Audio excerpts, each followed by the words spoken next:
ए बघ, डे म्हणजे दिवस, डे म्हणजे दिवस, नाईट म्हणजे रात्र, नाईट म्हणजे रात्र, आफ्टरनून म्हणजे दुपार.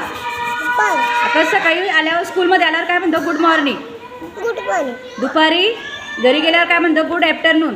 Good afternoon. आणि घरी झोपल्यावर काय बोलायचं? एक गुड नाईट. झोपतो ना रात्री, काय बोलायचं? एक गुड नाईट. Good night. मम्मीला काय म्हणता इंग्लिशमध्ये? मदर. मदर. पप्पांना फादर. पप्पांना फादर.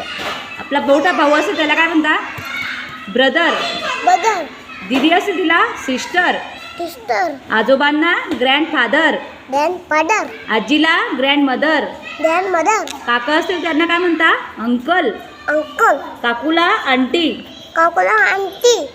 आणि काकांच्या मुलाला कझन. कझन. कझन म्हणजे चुलत भाऊ. चुलत भाऊ. तू काय? Boy. I am boy. I am boy.